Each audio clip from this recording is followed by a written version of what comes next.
ಕಥೆ ಮುಂದುವರಿಯುತ್ತದೆ. ಆ ಒಂದು ಕ್ಷಣ ಬಸ್ಸಿನ ಕಿಟಕಿಯ ಹೊರಗೆ ಇಳಿ ಸಂಜೆಯ ಸೂರ್ಯ ಮುಳುಗುತ್ತಿದ್ದ.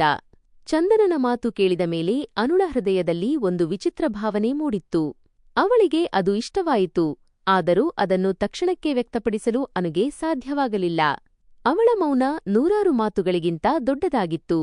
ಚಂದನ ಅನುಳ ಕಣ್ಣುಗಳಲ್ಲಿ ಕಂಡ ಆ ನಗೆ, ನಾಚಿಕೆ ಮತ್ತು ಒಪ್ಪಿಗೆ ಅವನಿಗೆ ಎಲ್ಲವನ್ನೂ ಹೇಳಿತ್ತು. ಕಾಲೇಜು ಪ್ರವಾಸದಿಂದ ವಾಪಸಾದ ಮೇಲೆ ಅವರ ಸ್ನೇಹ ಮತ್ತಷ್ಟು ಆಳವಾಯಿತು. ಅವರು ಲೈಬ್ರರಿಯಲ್ಲಿ ಒಟ್ಟಿಗೆ ಓದುತ್ತಿದ್ದರು, ಕೆಫೆಟೇರಿಯಾದಲ್ಲಿ ಕಾಫಿ ಕುಡಿಯುತ್ತಾ ಕಾಲ ಕಳೆಯುತ್ತಿದ್ದರು. ಚಂದನ ಅನುಗೆ ತನ್ನ ಕವನಗಳನ್ನು ಓದಿ ಹೇಳುತ್ತಿದ್ದ. ಅನು ಚಂದನನ ಕವನಗಳಿಗೆ ತನ್ನದೇ ಆದ ಸುಂದರ ಪ್ರತಿಕ್ರಿಯೆಗಳನ್ನು ಕೊಡುತ್ತಿದ್ದಳು. ಒಂದು ದಿನ ಚಂದನ ಅನುಳಿಗಾಗಿ ಒಂದು ವಿಶೇಷ ಕವನ ಬರೆದಿದ್ದ.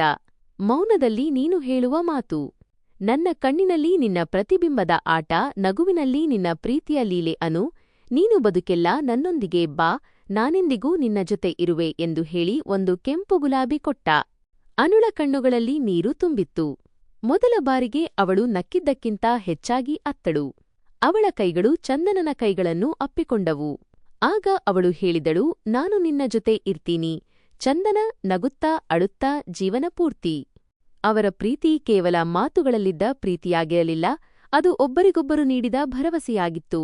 ಅದು ಕೇವಲ ಪ್ರೀತಿಯ ಆರಂಭವಷ್ಟೇ ಅಲ್ಲ, ಅದು ಇಬ್ಬರು ಆತ್ಮಗಳು ಒಂದಾಗುವ ಆರಂಭವಾಗಿತ್ತು. ನಿಮಗೆ ಈ ಪ್ರೀತಿಯ ಕಥೆಯ ಮುಂದಿನ ಭಾಗ ಹೇಗಿರಬೇಕು ಎಂಬ ಬಗ್ಗೆ ಏನಾದರೂ ಕಲ್ಪನೆ ಇದೆಯೇ? ಚಂದನ ಮತ್ತು ಅನು ಜೀವನದಲ್ಲಿ ಮುಂದೇನಾಗಬಹುದು? ನಿಮ್ಮ ಅನಿಸಿಕೆಗಳನ್ನು ತಿಳಿಸಿ.